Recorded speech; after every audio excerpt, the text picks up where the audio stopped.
be serious!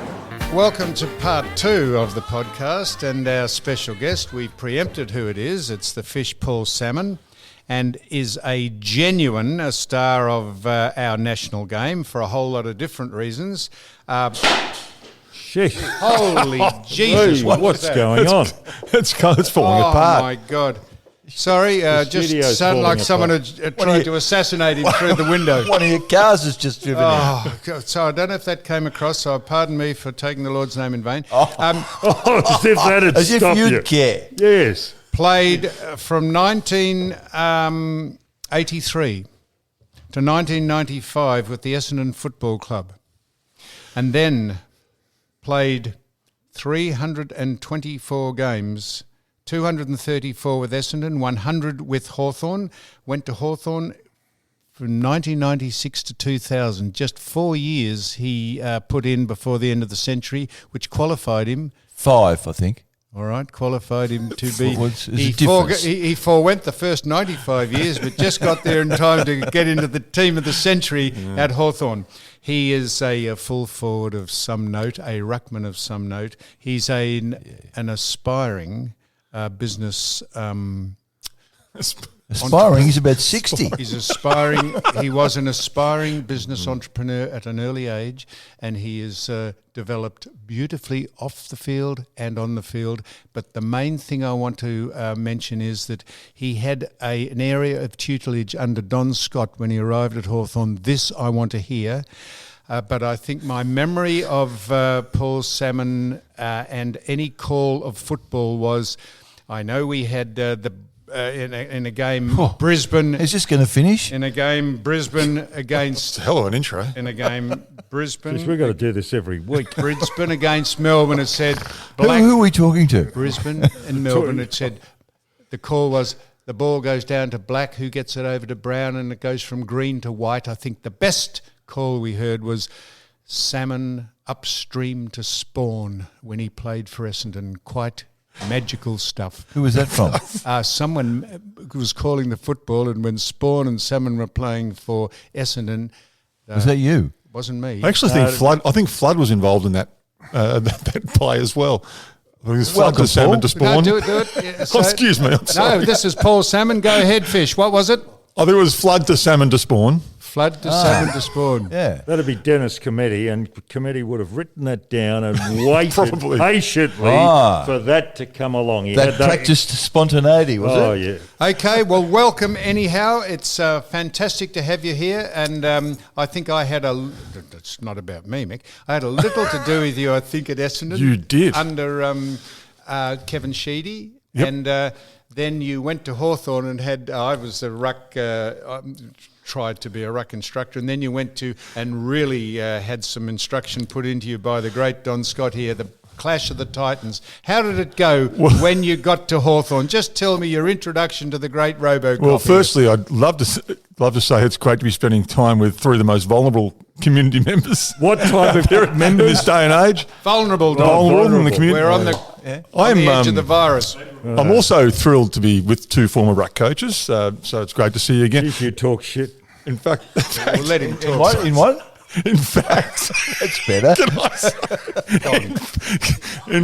Freudian. In fact, Sam was my first ruck coach, and I was quite in awe of Sam because no one had been brave enough to take Kevin Sheedy on at that early stage of my career. I'm only 18 years of age, and there was one particular night at training where Sam was taking us through a drill. Sheeds was circling like a shark from about 15 metres away. Like a sheepdog. And can you drop the F-bomb if it's in context? Totally appropriate. I've never seen anyone do this yet. Sheeds was unapproachable and you couldn't challenge him. Sam's gone, what the fuck do you want? From a distance. And Sheed says, I'm watching very carefully. He says, we're not doing anything to you F off. That's right. That's what Is you that said. right? Well, I thought it was very brave. Why have a dog and bark yourself? He asked me to go down there, and I wasn't going to be overseen or scrutinised by Kevin Sheedy by his own admission. Said he knows nothing about ruck he work. might have been there trying to learn something. It was a beautiful moment. He didn't need to learn anything about ruck work. Why? He just needed to let me do it because he'd got me down as a specialist person. He wasn't interfering. He was just circling and listening. No, he wasn't. He was sticking his nose in. And he's a very good man. No, I had a great relationship with Kevin, but I think it was reasonable to say, go away, mate. Let me just do this. I don't need you looking at me. At the time, Sammy, was Fish more natural as a full forward or a ruckman? Yes, more natural as a full forward. I think that would be fair to say that. Your main talent, his main talent, of course, was playing at full forward, and then through either necessity or through desire or team balance or whatever, or lack of other personnel, he was, I think this would be fair to say, moved into that position. And he, of course, the rest is history, he adapted very well at it, but he was definitely a forward first and foremost. I think that'd be fair to say that, well, Paul, I think or not. She's was trying to find somewhere for me at the time, because Justin Madden had just gone to Carlton, and there was Simon, there was a guy named Roger Merritt, there was Paul Vanderhaar, there was Terry Danaher, there was a big backline, of course. So I think she's just found me a spot. So the first time I ever played full forward was pretty much 83, 84, first exposure to it. But it did come quite naturally, so I enjoyed it. But I always had the aspiration to move up the ground. Came naturally. Full forward, or ruck came naturally, because that's all I'd ever played until that point. But full forward came naturally when I got down there. It felt normal, so it didn't feel like I was out of my depth. Well, you were quite an outstanding full forward. I was at that game where you did your knee. Now, you've got to correct me. That was about 40-odd years ago, but my recollection was that you kicked, 4-6 goals till you did your knee at Collingwood? It was just going to the third quarter, and I had 3 at that stage. But I had a lot of goals up until that point, so it was a bit of it was just all coming. It was a lot of fun. Football was fun then. But you kicked a number of goals. How many goals did you kick? I kicked somewhere in the vicinity of 60. And what game were? And what round part 12? Round 12. Like that's an average of 5 a game. That's a terrific Don, effort. he just said football was fun. I thought you might have picked that up. Why was it fun and wasn't in the end? Well, it has a habit of consuming you, Sam, doesn't it, over a period of time? But I did, just harking back to your original comment, and it's a beautiful story that Don and I had shared, and you may not remember this, Don, but you wouldn't know this bit. I grew up a mad Hawthorn fan, and I idolised Don Scott from right through the 70s, so a big hero. When I got to Hawthorn, I was 31, and there was some significant question marks over my ability or capacity to play football at that stage. I was physically shot and trying to rebuild, and emotionally I'm trying to reconnect with the game. But I got to the club that I'd dreamt of playing for since I was a kid, and Don was a few weeks behind getting to the club. He was our ruck coach, and I got to know a few of my teammates, but I was anxious to meet Don. Ken Judge had said Don was our ruck coach, and I went over to Don, and I don't know if you recall. Do you recall this exchange? No, you told me. Don't I have there's an end to memory loss for this? There's a really nice ending to the story. So I go over to meet Don, and we shake hands.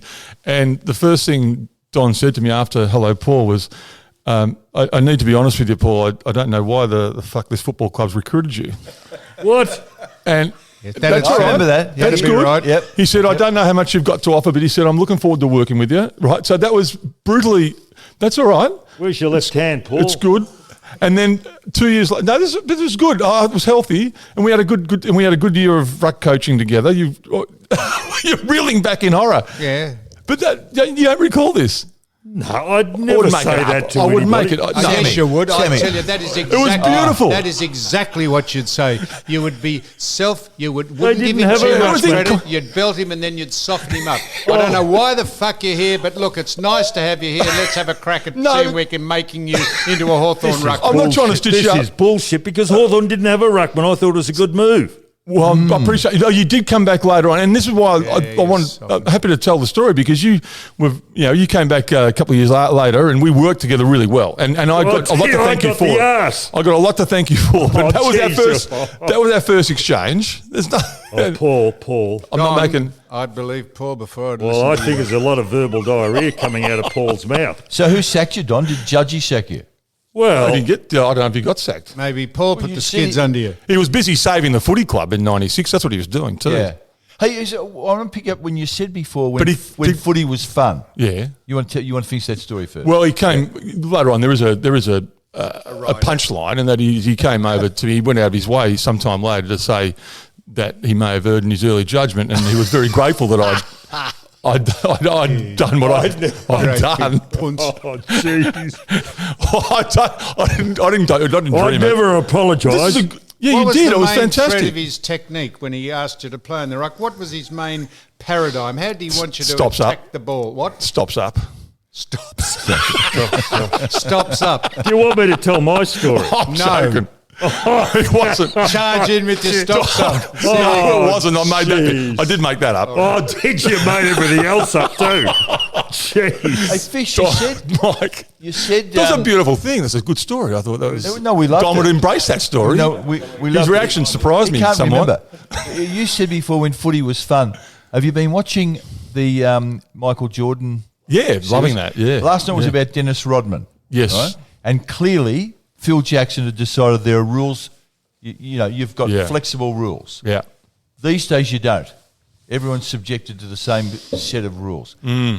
Back when it was fun, were there rules for different people at Essendon? Like for Vander, he was allowed to smoke and drink, and Ronnie Andrews and those sort of players. Has it changed too much? Is it too regimented now?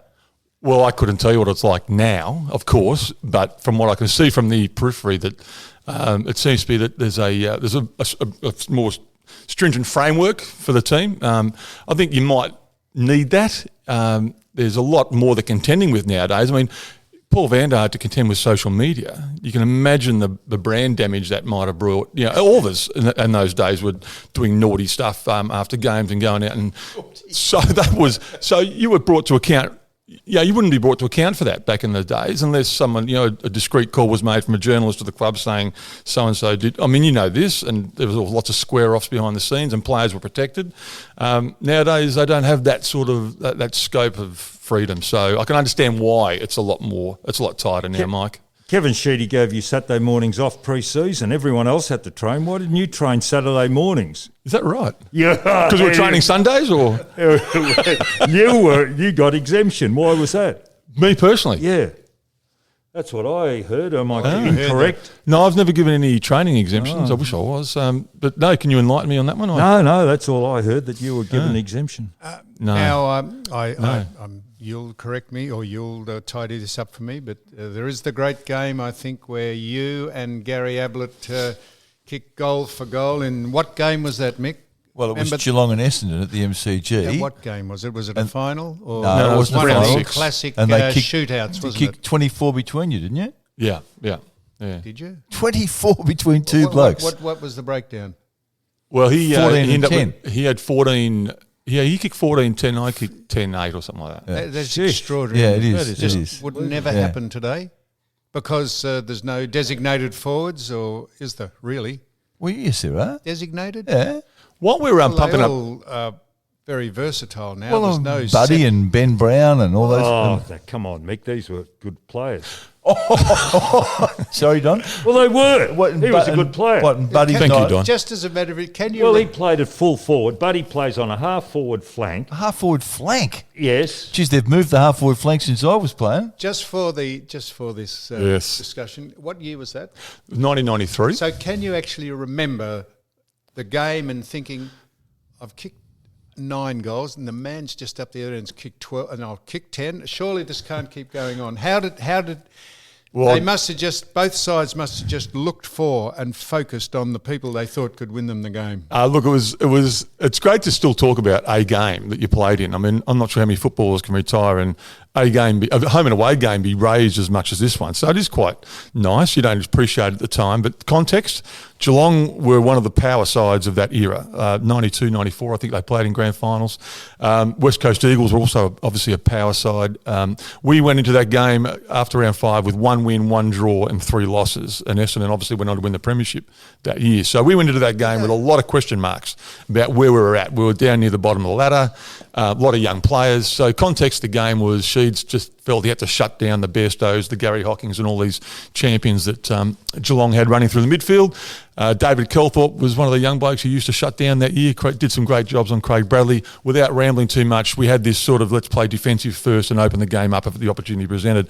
But I smile in retrospect because from the first bounce, it was a day like we're sitting today, still day, clear blue sky in autumn, kind of back end of autumn, and there was no defensive football at all that day. It just sort of, the ball hit the open and the skills were sweet. And you're right, Sam, even admiring an opposition player when you're playing at that level is a rare treat. It's a really rare treat. And you just had to admire Gary, what he was doing at the other end. And look, the umpires were, I think, pretty friendly to Gary and I that day. But we had a day out, and it's unusual. It was rare. And I did I was having a lot of trouble in that period with my hamstrings, and I did my hamstring in the third quarter. And I came in at 3/4 time, and Bruce Reid wanted me to pull get out off the ground. And I was okay with that. I had 9 at that stage. Sheeds, which was very un-Kevin-like, and I don't mind telling this little story because Kevin's got a great sense of the game, the broader significance of little things. And he said, "How many have you got?" And I did the full forward card of pretending that I didn't know, which I knew exactly how many I had. So I had that momentary pause, and he says, "Tell me how many you got." And I thought, 9. And he goes, and Bruce said, he's not going back on, Kevin. He's done his hamstring. And he goes, "Do you want 10? And that was the most unusual thing for Kevin Sheahan to say because it was never about the individual. And this was a big game. It was an important game. So in context of that, it was, that was a really tough position to put me in because as vice captain, do I say, yeah, my 10's more important than the win, so I'll take it if you Were you in front? What was the state of the game? I think we might have had our noses in front in 3/4 time or just behind. It was in the balance. Anyway, he said, "You've got 5 minutes." And I was very fortunate. I got a soft free kick at the top of the goal square. I kicked my 10th. I hobbled off the ground.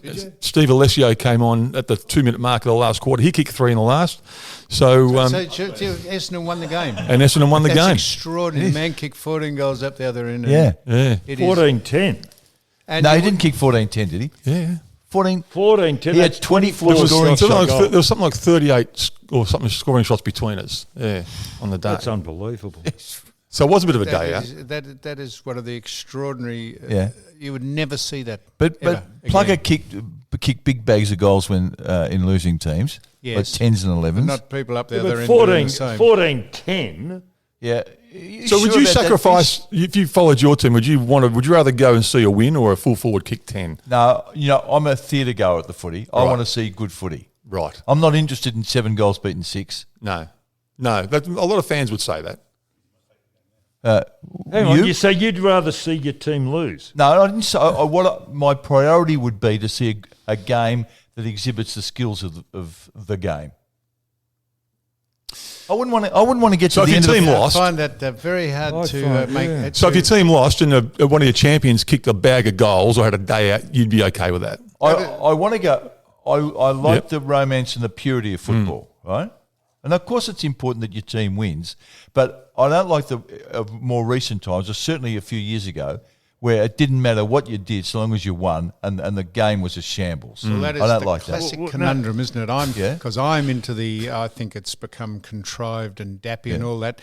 But if you said to me, if you went to the football and you were a Geelong supporter, I wouldn't care how they won. I don't agree. You're fibbing about that.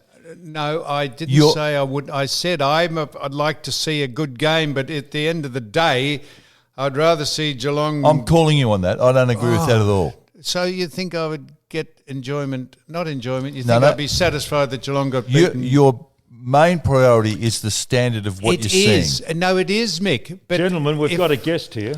Yeah, I've got a schedule today, guys. I haven't got. I can't just fritter away. What's your next appointment? So just give us the relationship. What did he want you to do at Hawthorn? No, nothing. We've been through that. I'm asking him. No, John, it's a good opportunity to finish that story because it was a really wonderful year of ruck coaching under Don. So we rebounded well, and then after a couple of really good years, just getting this club, which I went into a little bit blind because I wasn't told that the club was in such dire straits. Wouldn't have even guessed that, given the Hawthorn Footy Club's successful. And what you were getting paid? Yeah, was I getting paid? I can't remember. It wasn't that much. Couldn't have been that much. I would have. It wasn't for the love of the game. I'm not sure I loved the game at that stage. I was trying to fall back in love with it. Yeah. Well, I was lucky to go to Hawthorn and have a chance to spread the wings a bit. So you were just enchanted when you finished up at Essendon? I was mentally and physically shot. I probably shouldn't have played. So why did you go to Hawthorn? Tried to play on. Really? Why In did you retrospect, go? I mean, yeah, why'd I go? No, Because- before finish that stuff about what your state of mind about finish the footy. that. Yeah. Please. Well, Finish about Don too, please. Okay. Well, post 1993, at the end of the 93 premiership, I kind of felt like it was time to retire at 28. Now, I felt that I'd milked everything I had to offer the footy club. And there was a couple of things that kind of occurred, very minor in the scheme of things, that really just had me. I went to Kevin. I said, I had 2 years left of my 5-year contract. I said, do you mind if we reduce that to 1 year? So I'll stay through 94. And he said no at that stage. And then I had to play on, and I played the end of 95. And that's when we both agreed I was gone. He said, look, you should either retire, or if you want to find another club, we'll help you. So I had a really good think about that. It wasn't like I said, no, I want to go to another club. I got a lot more to offer. I took at least a couple of weeks to consider what I wanted to do. I wasn't even confident there'd be a club interested in me, to be honest, at 31 years of age with my Don record at the time, emotionally and physically. So no, I was probably in a quite Depressed? I don't like just floating that word out there, because it's relatively speaking, from an athlete's perspective, I was in as deeper hole as I could be in terms of performance. I mean, I could go home and I could function, and I could try and be a good husband, a good father, and try and run a business. But as an athlete, I was, disconnected totally, and out of love with the game, because I felt taken for granted. All those things, some athletes get to a point in their career where they feel they're taken for granted, they're not appreciated, all that sort of stuff. And maybe people looking at from the outside in will go, get a grip. But I'd gone to that. I've been at the footy club since I was 15 years of age. I was a baby, and Kevin was a second father to me, and I was very attached to so many elements of the club: support staff, people, supporters, coteries.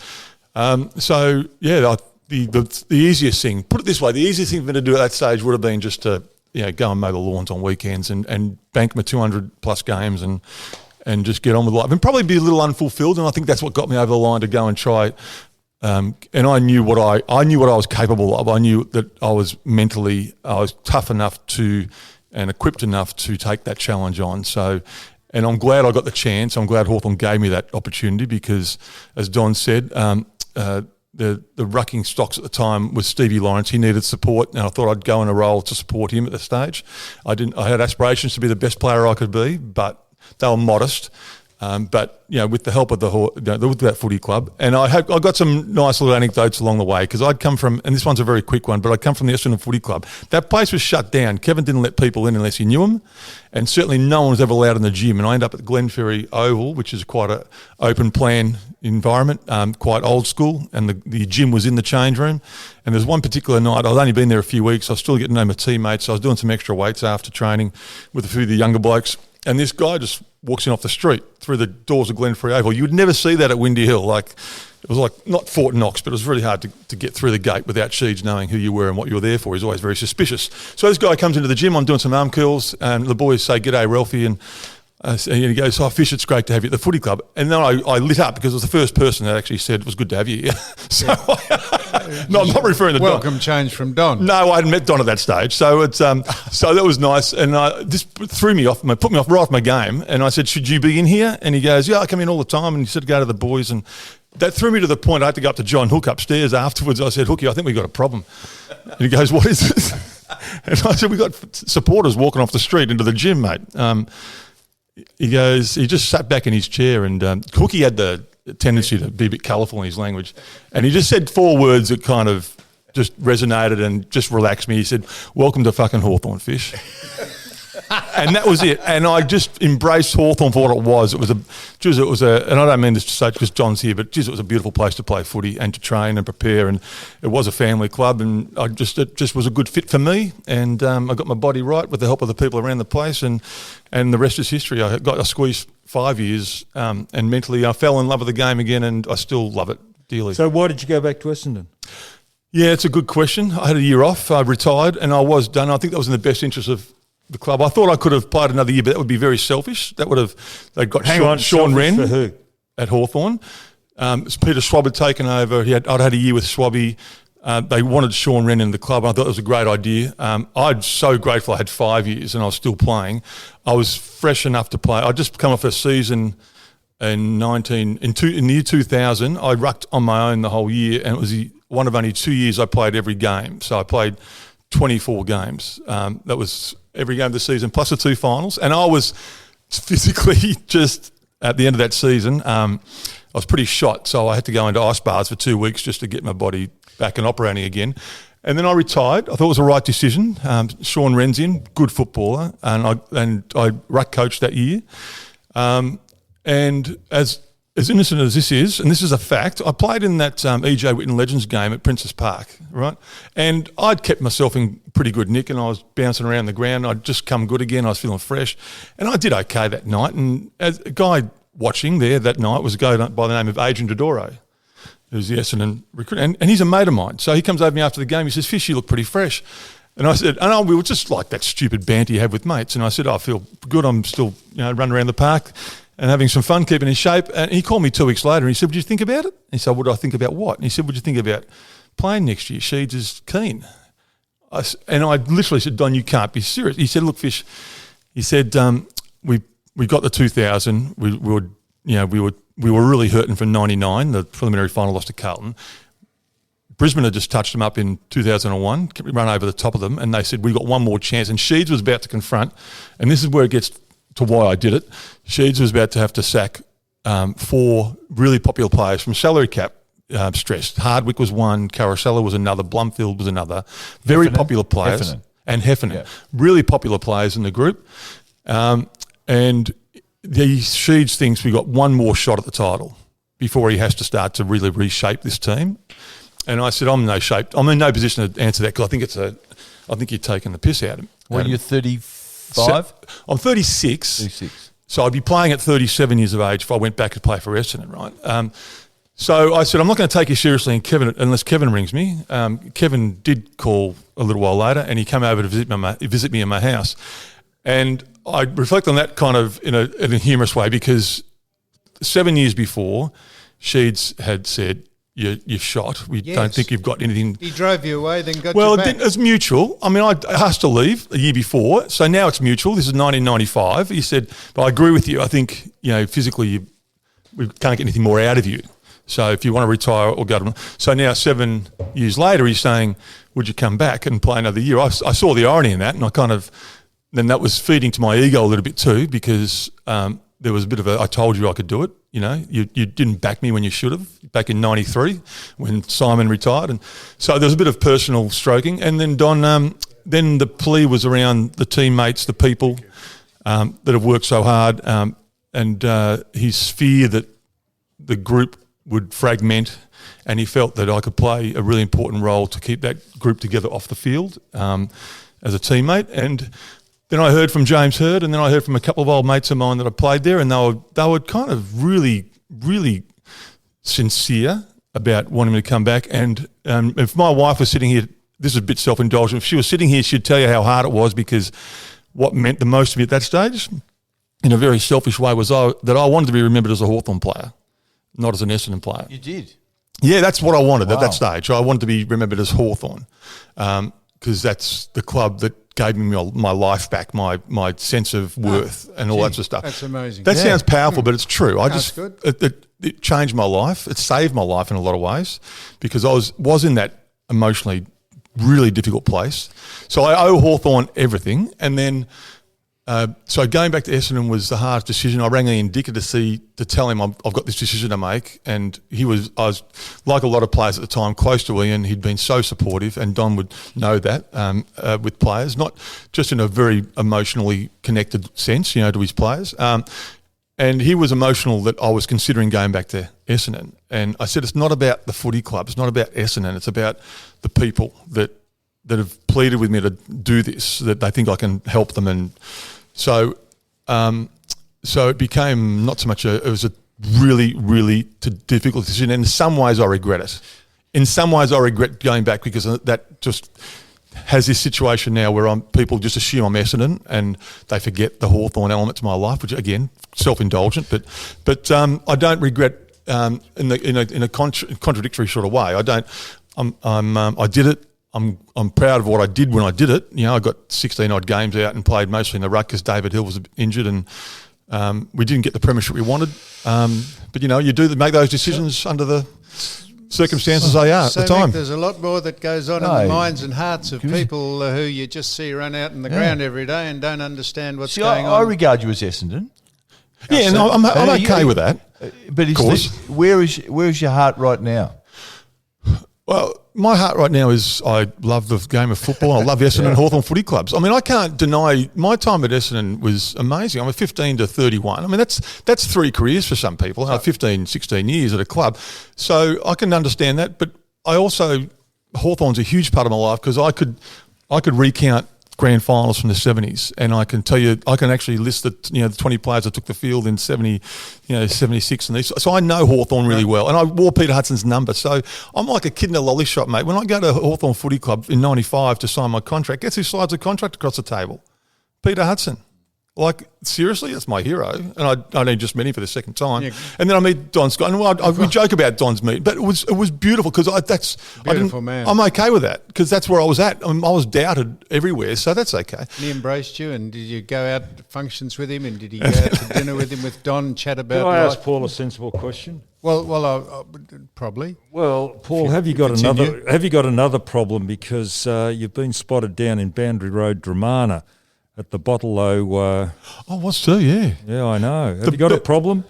Well, I love whiskey. Gentlemen, Bottle-O is a liquor outlet, and there's one in Boundary Road, really? Dramana. Bottle-O. Now, I just thought, why would you drive from... do you live in Warrandyte still? No, I'm living in East Melbourne. But Melbourne, but that's a long way to go for a drink. Well, I've got a mate of mine who's a whiskey master, right? Knows you, and I love whiskey. I've done good fortune spending some time in Scotland over the last few years. Have you got a problem with the whiskey? If enjoying... No, I haven't got a problem with it. Single malt?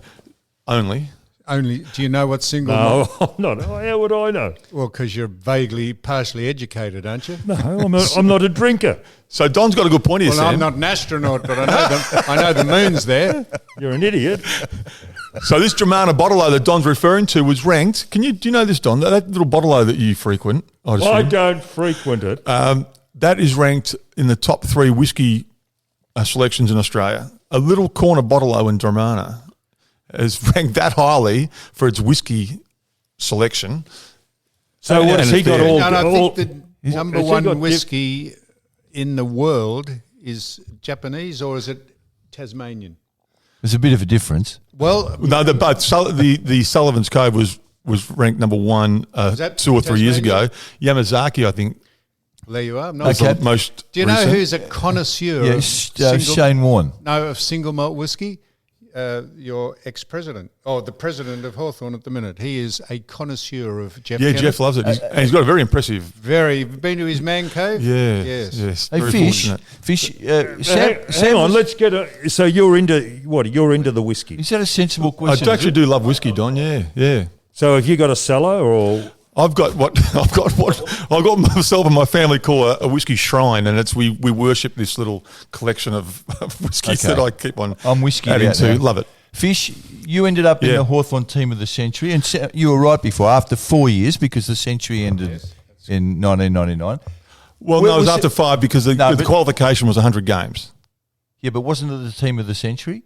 Correct. So technically, you're right, but you qualified. So there was some speculation at the time, conjecture, that you hadn't done enough to qualify for the Hawthorn Footy Club's team of the century. Were you aware of that? Were you sensitive about that? More than aware of it. Ivan Moore was a gentleman who came to my office one day to give me the news with someone else. I apologise to whoever that was, but the dearly departed Ivan. He was John Loritz.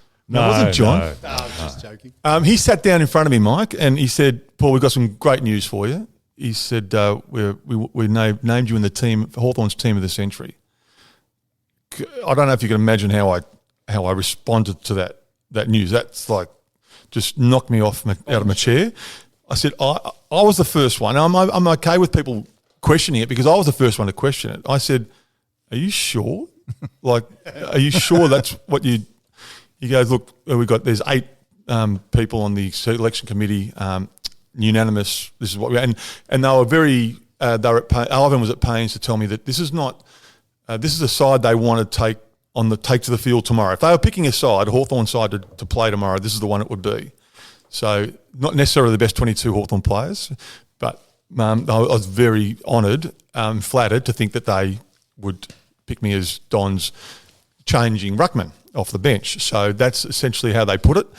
And I had no choice but to accept it. I mean, it's not something you knock back. And I must admit, the night of the presentation at Crown, I standing on that stage and I got my arm around some of the guys I grew up idolising. It was surreal. To say it was surreal is a complete understatement because I'd never expected to be in that situation, never imagined it. And here's the other thing, is what's probably one of my little favourite little stories of my career is I grew up with Peter Hudson's number on my back. He was my hero, and I love these guys, Don and Lee and all the other players. And so I get to Essendon at 15 and I have to learn to love another footy club, which I did. And so I spent 15 years of my career there. And then we know the story. I went back and played 5 at Hawthorn. In my 30s, I'm playing 5 years at Hawthorn. And then I make this team of the century, which is totally still blows my mind. And I still have confrontations with Jeff Kennett, who I think half jokes. I think it's a quarter joke about whitewashing me out of that team. He doesn't feel comfortable with it either. Brush you out. Yeah, he'd like to do that. But they painted me. Hang on. Why would he want to? Why did he say whitebrush? Because you went back to Essendon? No. I think he just doesn't feel comfortable. I think I'm the only one on that side that played at another club. I'm not sure 100%. But hang on, the criteria was 100 games. Yeah, I met the criteria. Austin played, I think, just over 100 games. He's on the half-back flank. Yeah. Brendan Edwards is on a wing, and he played about 100-odd games. So you've qualified, and there are others that played about the same number of games as you. The sentiment. I think the Essendon thing is an issue for me as it is for others because Essendon and Hawthorn don't like one another generally. It's so look. But the point of that story is Jamie Cooper, as he did with all the teams, he painted this painting. And he painted with my arm around Peter Hudson in that line. I just love that because I've got that picture now and the unlikeliness of that scenario from where I came from. The boyhood hero.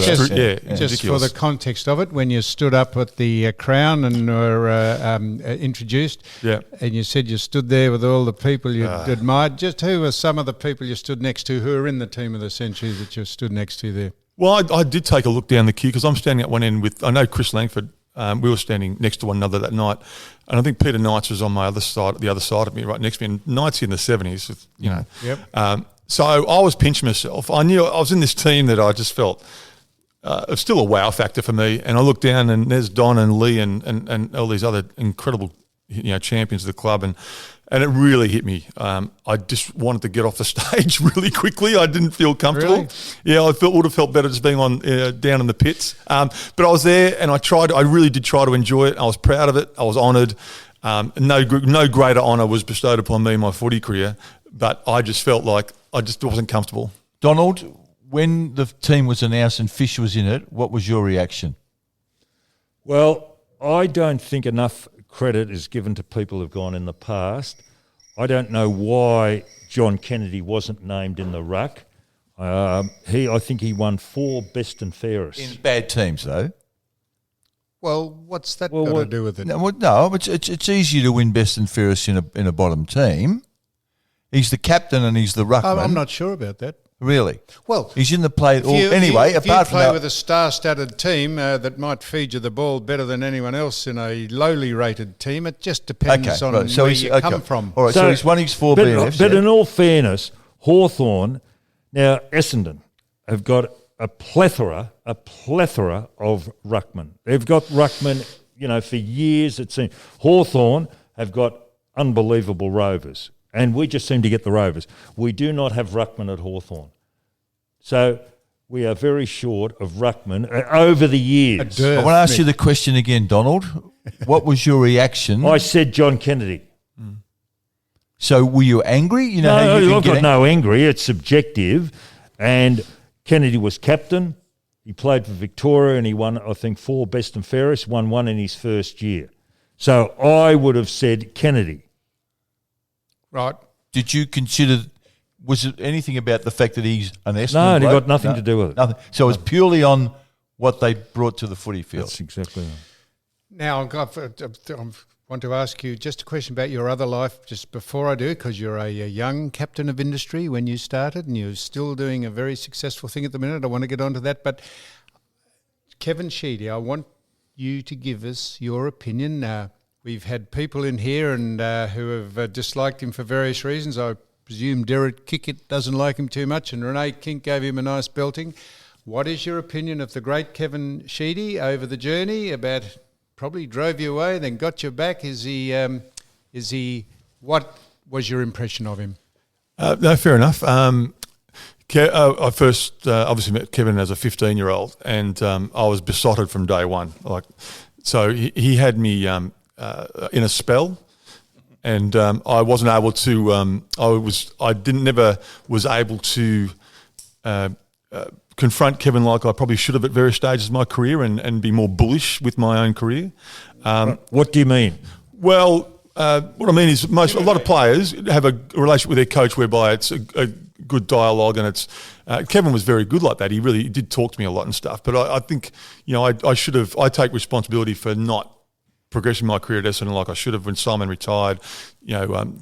Kevin was conflicted with Somerville and Alessio, blooding them in the ruck and stuff. I mean, I was now 29 years of age. I needed to grab that chance. I needed to take that role that Sheeds had said would be mine. So you play your role for the team. So my relationship with Kevin remains to be, I'm still indebted to him. He did some things, like I wouldn't have played in the 85 premiership without him. I was coming back from a knee reconstruction and couldn't get a kick in the twos.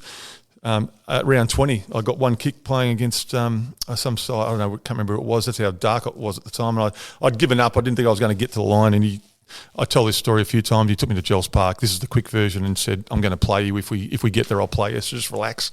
You're too worked up."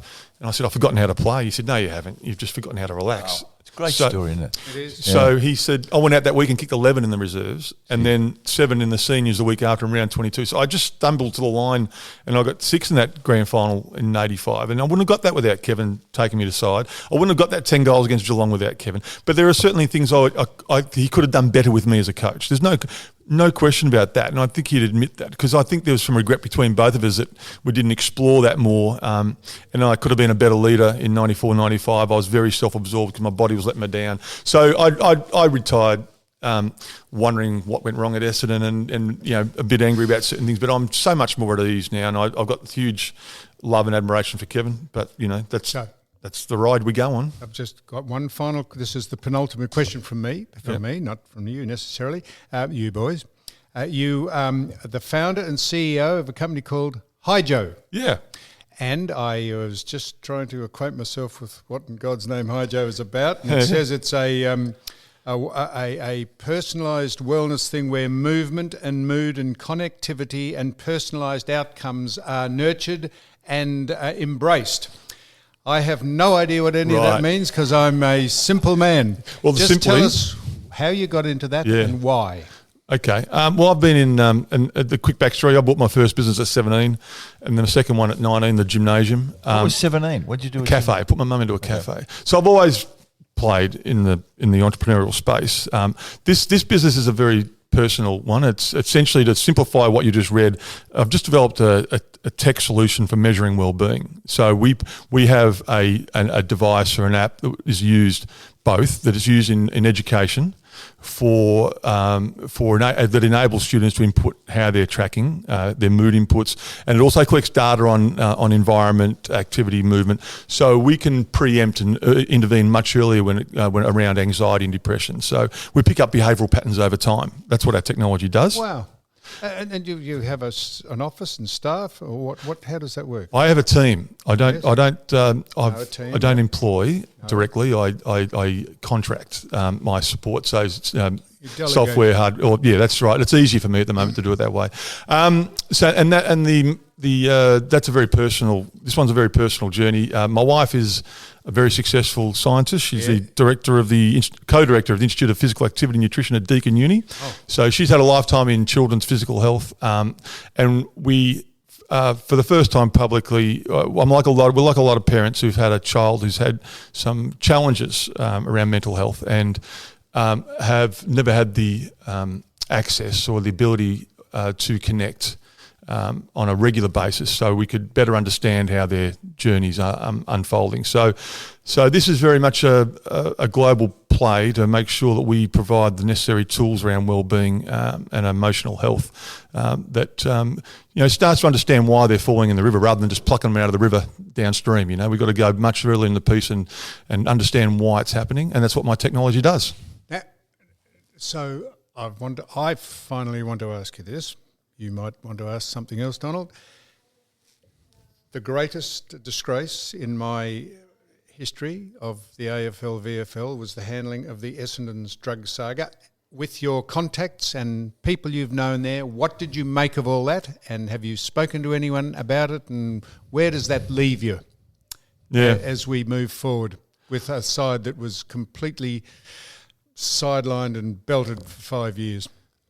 You can only, I couldn't begin to imagine. The frustrating part for past players, whether it be a Hawthorn or Essendon past player, was not being intimate enough, being able to help more because it was really internalised. The club shut down and they managed it the best way they could. I would hope, in fact, that there's a number of parties in that process, both within the Essendon Footy Club and the AFL and other stakeholders that would do it differently. But this is to use a current analogy, it's like the pandemic. We're doing something for the first time that we don't really understand, and we're going to learn a lot from history. If this happens to another club in future, they damn well want to do it a lot better than they did it 5 or 6 years ago, and I think that goes for all parties. And I think Essendon could have handled it a lot better, a lot sooner, and maybe addressed it and dealt with it. But it became more about proving innocence rather than getting a reasonable resolution quickly as can, so you can move on. And I would hope that would exactly. I'd hope that would be approached differently next time. The players were really, unfortunately, on some levels, stiffed through that and made to pay a much heavier price than they should have had to have paid. We're sheep in football clubs, and the players are exactly that. And didn't know they were doing anything terribly wrong. Hurdy's a mate of yours, genuine friend and former teammate. Where's he at the moment? I do consider Hurdy a mate, but we're not in regular social contact anymore. You were though, weren't you? Yeah. But he also sort of internalised a bit over that period. It was hard to connect with him, and I can understand that. I kind of begin to imagine what he was going through. He loved those players in that footy club. No one loves that footy club more than James Hird, and I felt like he may have felt like he was unwittingly inflicted something on that footy club that they would take a long time to recover from, and they're still arguably doing so, but doing it really well, nobly. The club I knew there was a sense of arrogance and strut about the Essendon Footy Club. Under Kevin Sheedy, it was success is only measured in premierships. He had the team to execute, and he was able to bring in players that complemented that ethos, if you like. The Essendon Footy Club we've had over the past few years is a lot. I was going to say meeker. I don't like that word. They're not meek, but they're just sort of tiptoeing a bit. And I can't wait for Essendon to rebirth. I can't wait for that footy club to step forward again and say, we want to take this competition by the scruff of the neck again. I think it's getting closer. But I was really concerned about Hurdy. A lot of individuals in that went through hell. Could they have done it better? Maybe. I'm not there to judge that. I'm not here to judge that. It's just it was unprecedented, of course, the whole thing. Well, look. It's been enlightening. Yes. But in this room here, Mick, there's almost 1,000 games of AFL football here, just chatting, and the four of us have played between us almost 1,000 games, and it's not often. Well, thank you, Johnny. Hey, Fish. One thing before I asked Don before about the team of the century. Yeah, I deferred to these two, as in Newman and Scott, about the art of ruck work. I thought you were I thought you were the best ruckman in the competition at Hawthorn. And you won 2 best and fairest, and I thought you just were so much more mature and just a commanding presence there. So I reckon you're genuinely and definitely entitled to be in that team. I appreciate that. I'm glad I got the chance to do that in my 30s. I would have loved it in my 20s. Because I did grow up watching these two play, Peter Moore, Len Thompson, and these are the guys that I wanted to model my rucking game on. And I was never going to be as tough as Don Scott or as technically good as Sam Newman, but I knew what my strengths were, and it was just a wonderful time. Well, look, I think that's the perfect compromise. Don thinks Kennedy should have been in the team of the century. Mick thinks you should have been. So I think it's a 0-0 draw. I tell you who is the winner. This man's the winner, a star on and off the field. Yes. And the great Paul Salmon, thank you so much. Thanks for having me. Thank you. Good on you guys.